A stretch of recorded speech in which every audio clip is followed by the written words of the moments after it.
Hello, college football fans, and welcome to episode 9 of College Football Throwdown. I am your co-host, Alex Schmitz, and today I'm joined by my dad, Peter Schmitz. Good evening. Yes.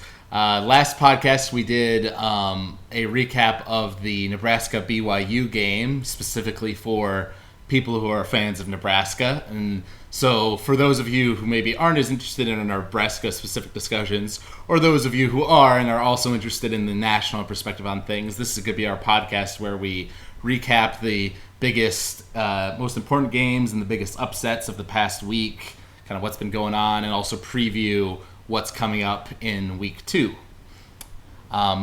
So before we dive into that, we're going to kick this podcast off with our customary drinking of a alcoholic beverage. All righty. Yeah, we're not promoting anything, right, Alex? But it's my turn now. My liver's had a little chance to recover from the weekend, and so I'm ready for a cold beverage here as we approach, midweek. Here we go. Oh. Sounds good. Yes, sir. All righty then.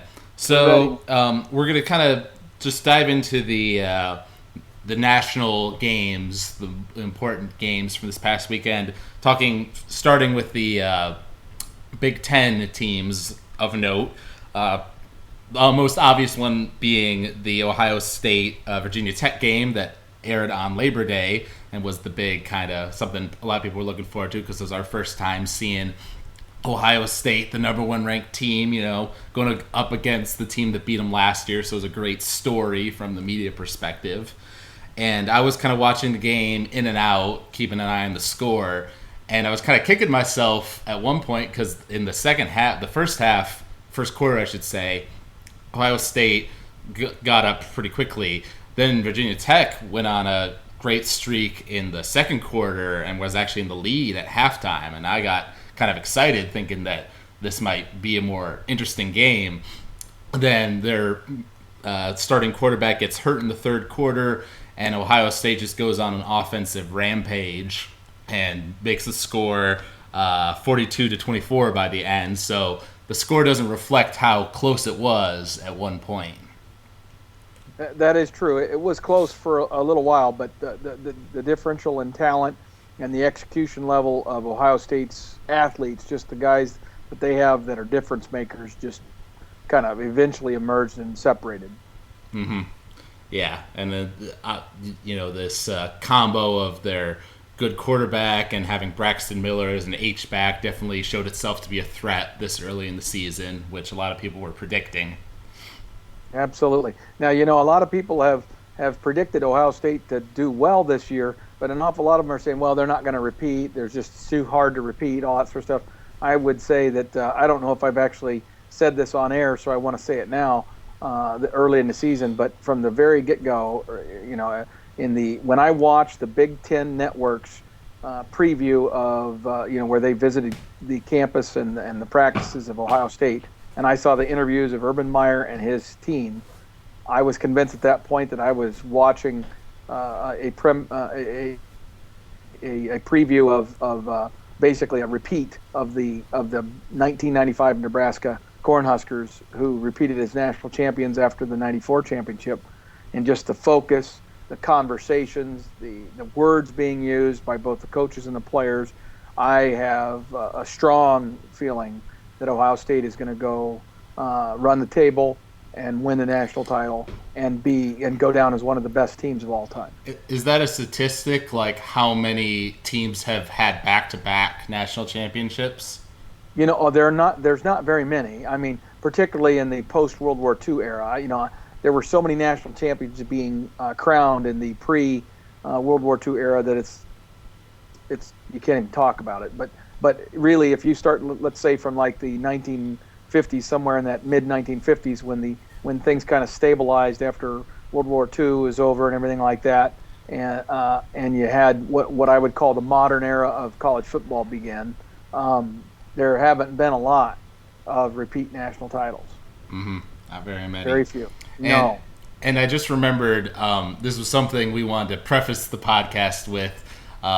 and I know you have more to say on this, Dad. Just in general, that college football fans are a passionate bunch, in general, just as the nature of the sport, and that it's in our nature to overreact to things. And so just to keep everything in context for everybody, it's week 1. There's a lot of college football left to be played, so no need to be saying that one conference is clearly better than the other this early out of the gate. That's right, and that's one of those things where there's so much airtime to fill both on radio and TV, Alex, that all these people start writing articles or making comments about one thing or another, and starting to overplay whatever it is. And in this case, there's already a lot of national noise about, the Big Ten had a bad first weekend because they had all these losses, and et cetera, et cetera. Well, the reality is, if someone wants to look objectively at what took place in the games, not just the final score, but what took place in the games, and understand where different teams might be at, I'm not worried about where the Big Ten resides relative to other conferences. And these SEC coaches that are already trying to pound the drumbeat, it sounds like they all got an email from the SEC conference commissioner's office saying, hey, everybody needs to pound the same message that Ohio State's schedule's weak. They don't play any teams that are in the top 20 and all this stuff, and we play 7 or 8. Well, that's because the top 20 right now is a joke, because there are 10 teams from one conference. I guarantee you there are not 10 teams from the SEC conference that are part of the top 25. They're not. And by the end of the year, that won't be the case. Right. But yet, because that's the way it is right now, everybody's reacting to it. Right. Although, I bet you, to play devil's advocate here for a second, they would argue that the reason that's going to happen is because the SEC is so strong and they beat up on each other during their conference matchups, that by the end it weeds those other teams out, so there are only a couple by the end, but that's because they play such a tough conference schedule. And I'm not saying they don't play difficult teams and that their conference isn't good, but to suggest that 10 teams from the SEC are truly members of the top 25 teams in the country is absurd. And a lot of them are getting there due to the groupthink that occurs every year within the media. And that's why I'm so glad we now have a college football committee that begins to meet and starting to sort this stuff out so that they can figure out what's what. And with so few interconference competitions now, because now a number of conferences only play 3 non-conference games, and we're going to join that group here shortly as the Big Ten, when we go to 9 conference games. We're only going to have 3 non-conference games. It's going to make the interconference games even more exclusive and limited, and which, as you know, I've never been a favor of going to 9. I think we should have stayed at 8 conference games. I think 9 is a mistake because of exactly this. And the SEC wisely stayed at 8 because it's going to be to their advantage to do so, and they understood that. Mm-hmm. Alrighty then. So diving back into the games from this past week, one of the biggest upsets for sure, a surprise to both you and I, was the fact that Penn State lost to Temple 27-10. Was definitely a shock. I didn't actually watch the game myself, but I saw on the stats afterwards that they had 10 sacks against the Penn State quarterback or something like that. That's correct. And it was totally a legitimate win, not some fluky deal where Penn State played poorly and had a bunch of turnovers or whatever. Temple was just clearly the better team. There were a number of people projecting or forecasting this, people from back east who have watched Temple football for a long time, and Penn State football for that matter, and they knew that Temple was a very talented team this year. It's got an up-and-coming coach situation and is just really poised to do some great things this year. And frankly, I think Penn State probably was a little overrated going into things, especially since their offensive line was pretty difficult last year, and they are difficult again this year. It's clear they have not made the full recovery on the offensive line. Yeah, for sure. It'll just be interesting to see how that plays out in the Big Ten East in terms of the competition for that. championship because we kind of thought that Penn State might be a legitimate contender against Michigan State, for example, or against Michigan, but this is maybe making that a little bit more of a question mark. So we'll just have to see. And then the other big upset, this one a positive one for the Big Ten, was Northwestern beating Stanford 16-6, which was another big shock to me. Yeah, and me as well. And again, not some goofy, fluky deal, but rather a very legitimate win by Northwestern where they simply outplayed Stanford pretty much across the board. It was a head scratcher because it just seemed like Stanford was flat and just never got going. And I don't know whether that's there was the argument that, they were playing effectively at 9 a.m. in the morning because they were flying in from the West Coast. But you know what? It's the first game of the year. I can't imagine a group of people who've been practicing for, a month and beating each other up wouldn't be able to find a way to get themselves ready to go. I don't care if you play at midnight or, 1 in the morning. It doesn't matter. You'd be ready, Right. So I kind of poo-poo that suggestion. Right. Well, as we have discovered at Nebraska, Northwestern has a habit of sometimes performing beyond their abilities or your expectations in a couple big games. Yeah. Well, Coach Fitzgerald's a very good coach, and frankly, I think he was a little disappointed in how things went last year for his team. Maybe a little underperformance, if you will. And they've recruited reasonably well, and so I think they were poised to take a step in the right direction, and they're probably very happy they were able to kind of sneak in under the radar. But they won't surprise too many more people after that that kind of win. There's some others too, Alex, and I don't know if these were on your list, but certainly the impressive nature of Notre Dame's victory over Texas was a game that surprised me a little bit. I think it was key that Texas A&M beat Arizona State. I think there was a lot of discussion about what conference maybe had the greatest depth and strength, and whether or not the Pac-12 had it or the SEC had it. I think Arizona State's loss in that inner rivalry probably swung the pendulum towards the SEC even more, and so people are pointing to that as a significant win. Yeah, I had both of those games on my list of important games here. And the thing that I guess it's not a surprise, but I just think it's interesting in that Texas has as much money and is as big and prestigious of a program in terms of history and, facilities and all of that as like any top-tier program in the country. And yet they've been in this rut for a couple of years now, and it doesn't seem to be getting better. And I don't know why that is exactly.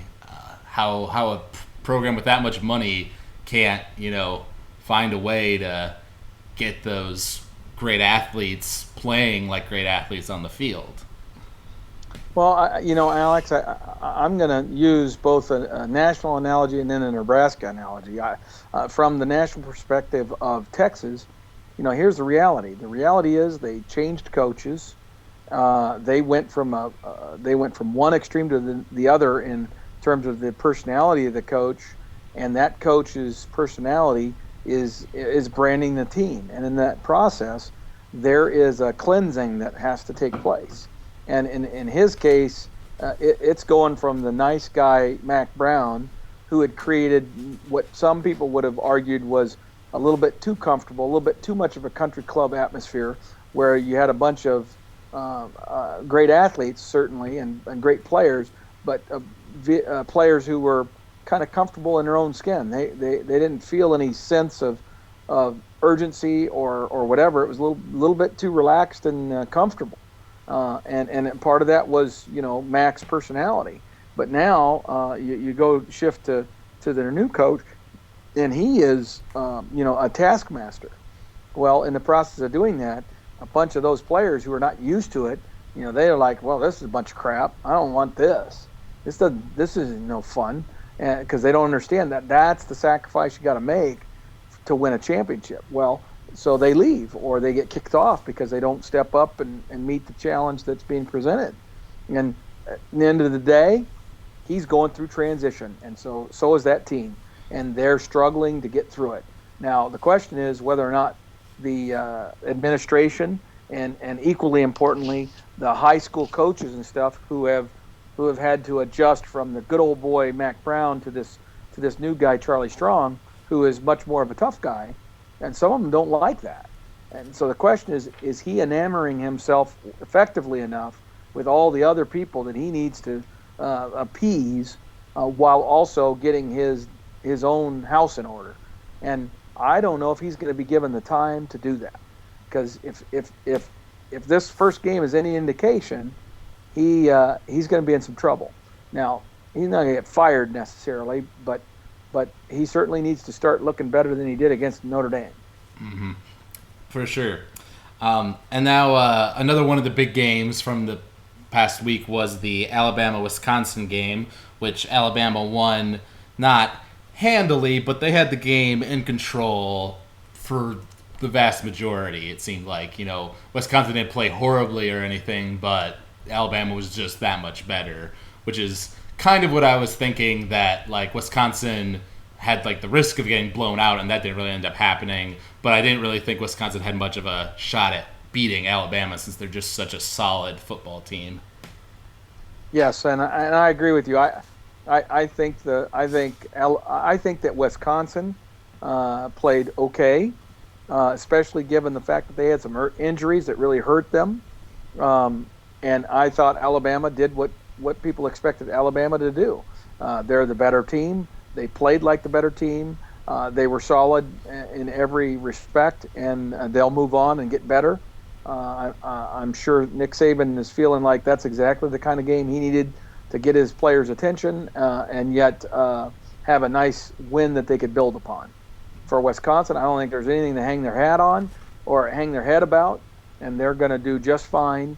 And they're going to be a very formidable opponent for us down the road, because they looked pretty good to me. Mm-hmm.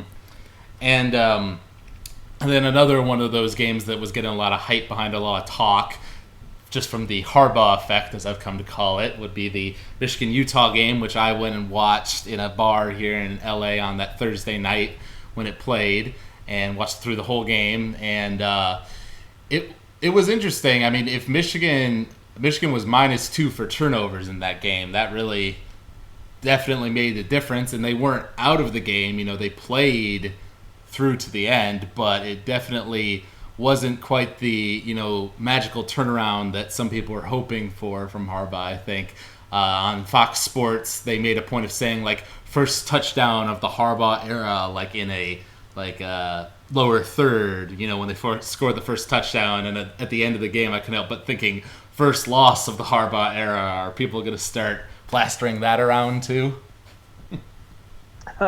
Well, no, I don't think so. But you need to get used to the Harbaugh effect, as you're calling it, because it's going to be around for a while. The reality is, he's a guy that is a magnet for both positive and negative, but he's recruiting lights out. And that, in today's modern age of college football, is critically important to the perception nationally of how you're doing. It's why the SEC has 10 teams in the top 25, because the media folks are too lazy to actually look at what really is going on, and they don't, frankly, have enough knowledge to look at film of all these recruits and stuff to understand who's really going to be good or not. And so the reality is all they have to go on is these recruiting rankings and such to judge, how who's supposed to be good and who's not.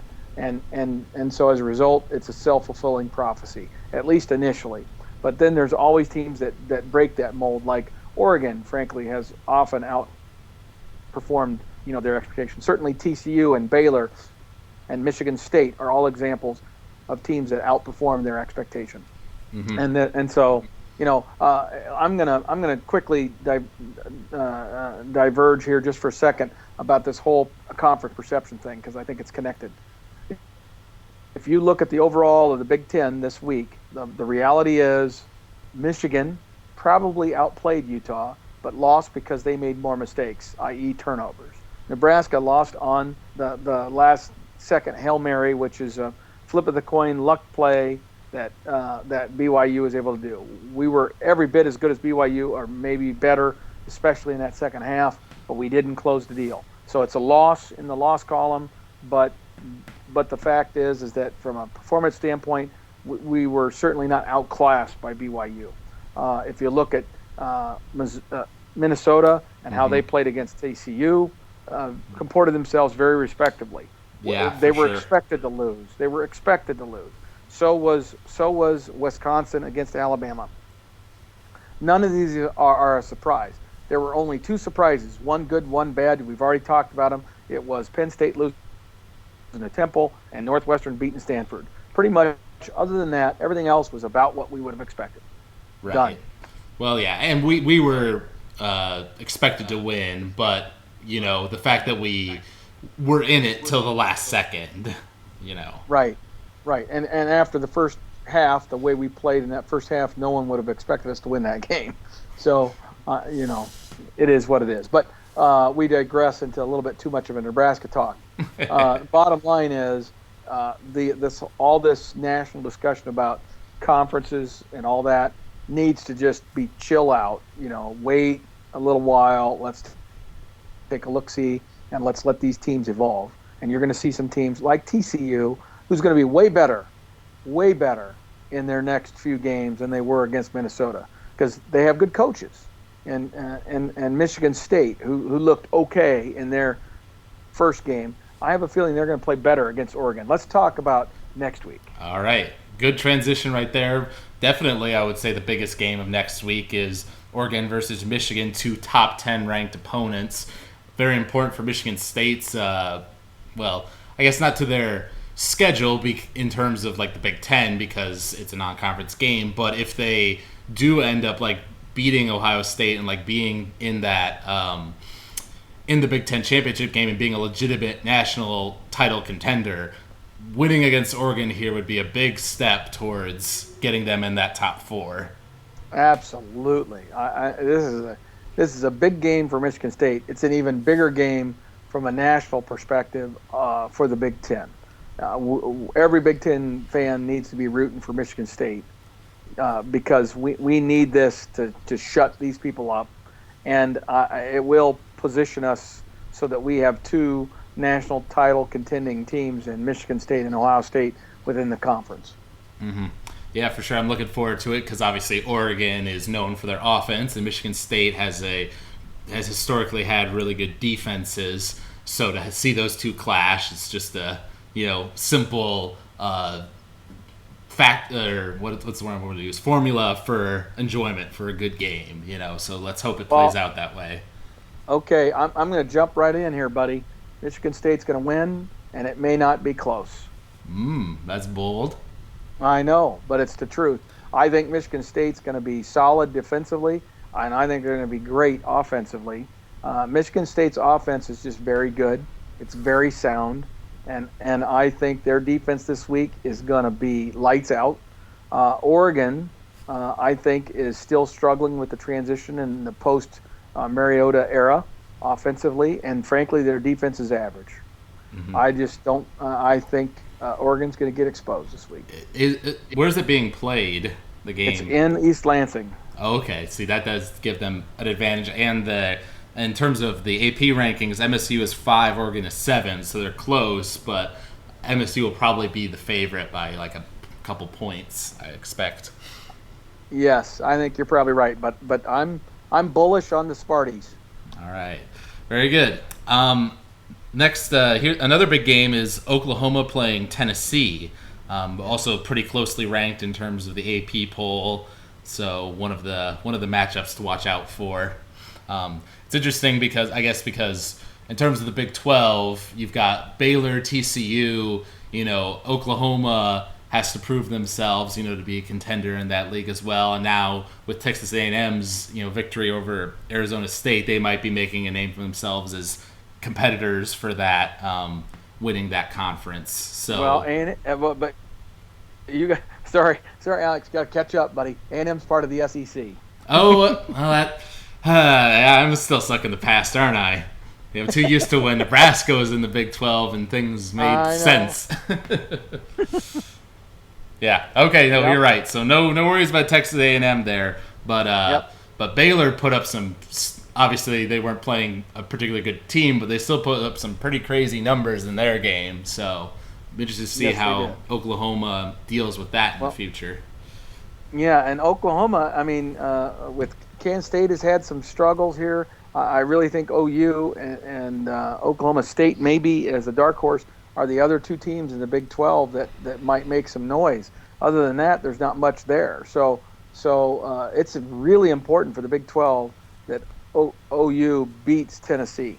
If they don't, that hurts not only Oklahoma, but it hurts Baylor and TCU as well, because Baylor's non-conference schedule is a complete joke, and TCU just played their most signature non-conference game, which is against a Minnesota team that has historically been, second, third, fourth in the in the Big Ten West. So I mean, there's just not a lot of signature games left for the Big 12 to make an impression. Mm-hmm. And so Oklahoma's competition against Tennessee is a huge game. And then I think in the future, like next week, there's another game between a couple of SEC. I think it's Arkansas is playing somebody. Oh, Arkansas is playing Texas Tech, and so those are the only big matchups that are left really in the non-conference for the Big 12. It's pretty sad. Yeah. Well, I was just thinking, it's interesting how much we're talking about like perceptions of the conferences in that, just in terms of like the whole media, maybe biased towards the SEC and like the other conferences trying to kind of make a name for themselves. But also I just think in terms of that playoff game, now that we know that this committee, was watching for things like strength of schedule very closely, encouraging people to play tougher teams in the non-conference, and the fact that there are like these 9 conference games for some of the leagues, it just means that like, if Oklahoma beats Tennessee and then let's say Baylor beats Oklahoma down the line, the fact that Oklahoma beat Tennessee, if Tennessee continues to do well, would reflect well on Baylor if it comes to, deciding between the champion of the Big 12 versus the champion of the Pac-12, for that top 4 spot, So I feel like this new system has kind of made those improvements to your reputation by association, because of you beat this team who beat this team, might be more of a factor than it was under the BCS. Well, I think that's certainly part of it, because comparative scores is part of the data that committee is going to use, and they have to establish relative strengths of schedule, so that the whole strength of schedule thing becomes very, very important. And that's going to play out here again this year, I believe. Mm-hmm. And then the last big top 25 tier game that I saw coming up next week is LSU playing Mississippi State. Good matchup within the SEC. Just to see how that plays out. Yes, it really will. I have a feeling LSU is going to win that game. I'm not on board with Mississippi State yet. I just have a feeling that they're going to take a step back this year. I may be wrong, but I think that LSU is always loaded with talent, but is also tends to be a little loosey-goosey and a little accident-prone and error-prone, and so it's a matter of which LSU team shows up. Another one that I'm intrigued by and have circled is Notre Dame at Virginia. Notre Dame's coming off that big victory. Virginia's a team that has some good coaching, had a decent year last year. I'm curious to see how that game plays out. I think that that's obviously a matchup between a Power 5 conference school and Notre Dame, so that's significant. And if Notre Dame is able to beat or blow out Virginia, I think the level of focus on Notre Dame will start to grow significantly. There's always interest in Notre Dame, but if they can beat Texas and Virginia in back-to-back weeks, I think the momentum will definitely, the train will start to roll for Notre Dame. Mm-hmm. Yeah, I hadn't thought about that one, but that definitely would be an interesting kind of testing ground for Notre Dame. And another one I'm just selfishly interested in as a Nebraska fan is, now that BYU's beat us, I'd like to see them do well against Boise State, who they play next week. A game that they're certainly expected to lose. But if they could somehow pull that out, once again, that would make us look good by association. So I think that'll be interesting to see. Yeah, I tell you what, I wouldn't hold your breath. I mean, the reality is the quarterback ended up getting injured in our game, and he was such an incredible talent. Now the young guy who came in as his backup quarterback played well, but I'm here to tell you he's still a step down from the accuracy and the strength and power and speed that Taysom Hill had. I just think that the game against us for both teams, BYU and Nebraska, was very very significant in terms of the injuries. Both teams suffered significant losses as a result of injuries from that game, and I just have a feeling Boise is going to win that football game. Here's another one. You mentioned Oklahoma, Tennessee already, but another one that I'm intrigued by is I've lost it. Darn it. I talked about Notre Dame, Virginia already, didn't I? Yep. There was another game. I mean, we already talked about Oregon and Michigan State against Michigan State, but there was one more game, and by golly, I can't. Oh, here it is: Iowa against Iowa State. Oh. I tell you what, that's a big game. Now Iowa State's not much, but the Big Ten needs Iowa to beat Iowa State. And clearly the most important game that's coming up in week 2 of this college football season is the South Alabama-Nebraska game. Kind of good to have a breather game, I think, after that tough loss to BYU that we had, because we're clearly the better team than them if we play like we're supposed to play.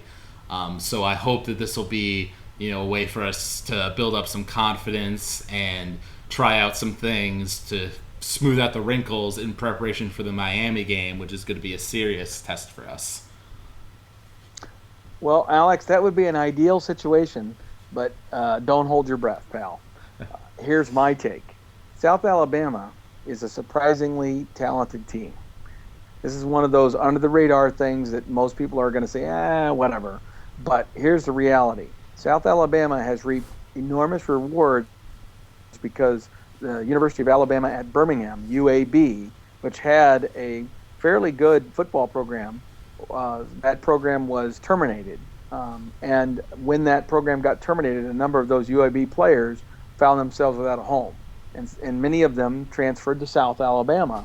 So even though it is a FCS school, it is loaded with talent. First and foremost, it's in Alabama. It's loaded with athletic talent. Now you add in some of the additional depth that comes from basically a school down the road, closing its doors and shuttering itself, gives it a unique opportunity to have an unusual level of talent and depth that just shows up at its door. Okay? Mm-hmm. So don't be thinking that this South Alabama team is going to be some pushover that Nebraska can easily walk out and play the first and second and third teamers and hang 50 on them. Ain't going to happen. This is a legitimate threat, and I am not counting this as a victory based on last week. Mm-hmm. Well, I'll admit I didn't know that much about South Alabama as a team, so that does make me a little bit more cautious. But I'm still of the opinion that if we both, if both teams brought like the same level of effort, based on talent and prestige and coaching and all that, I think we would win that football game, all things being equal. Well, absolutely. We're a large favorite, Alex. I'm not saying that, but I'm just telling you right now that I think the national perception of that game is way a kilter of the reality of the differences between those two schools. And so it's going to be fascinating to watch. This has all the earmarkings of McNeese State from last year. Mm-hmm. All right, so why don't you give your prediction on what the score is going to be for this game? Okay, I'm here to tell you that South Alabama is going to score some points on us. That our defense is going to continue to struggle as it learns what it's doing and kind of forgets some of the things it was taught by the previous staff and tries to learn what it's supposed to do in this new staff. So I see this team scoring, about 28 points on us. I think it's going to be another high-scoring game. This time, I think Nebraska's going to have more success offensively, and so I'm going to suggest like a 48-28 final score. Okay. I'm going to go ahead and say, I'll just go with what my gut was. I'll say 35-21 based off of what we were just talking about.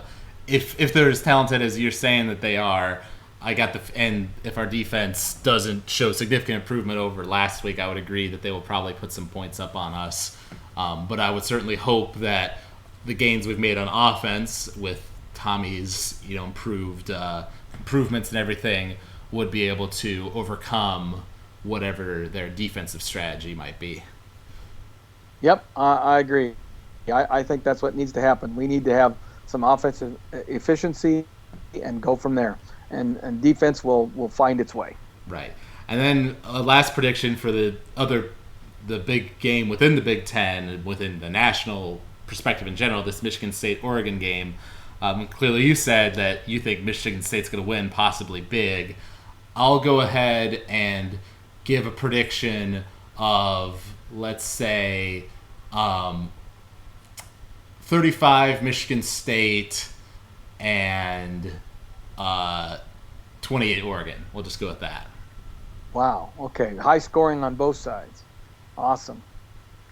Yeah. Well, you know what? I don't. You may not be far off. I mean, it all depends on turnovers and things like that. But I just have a feeling that Michigan State's gotten this circled and is really excited about this opportunity. Mm-hmm. So what's your score then? Gotta divulge it for us. Score? Yeah. Okay. I'm going to suggest to you that Oregon's going to score 24, but Michigan State's going to score 42. All right. So kind of similar to your score for the Nebraska game a little bit. Yeah. But for different reasons, certainly. Right. Yeah. Well, I don't have any question marks, and I shouldn't be saying this because haven't really researched Michigan State's team, but based on what I know about Michigan State just in general, I don't have many questions about their defense, and I think holding Oregon's explosive offense to 21, 24, 28 points can be considered a success. The real question for me is then how good is their offense? As you said, Oregon doesn't have the best defense necessarily, so maybe that won't be as big of a factor, but that's what I am interested to see. Right. Well, I think that Michigan State's defense is going to play pretty well, so that's why I'm thinking only 24 points, maybe even less, and I think that Michigan State's offense is going to have a good day. Alrighty then. Well, that sums up our thoughts on the first week of college football and our preview of what's to come in week number 2. So we're going to look forward to watching those games, seeing how things unfold. That's what's, the beauty of college football. Even in week 1, we've already had several upsets and crazy, finishes, some that we wish were crazy finishes in our case. But, that's what everyone loves about college football. Exactly right. And so it's on to our fandom of Go Big Red, and at this point, Go Green. That's right. So if you guys out there enjoyed this podcast, you can email us at huskerpete13@gmail.com.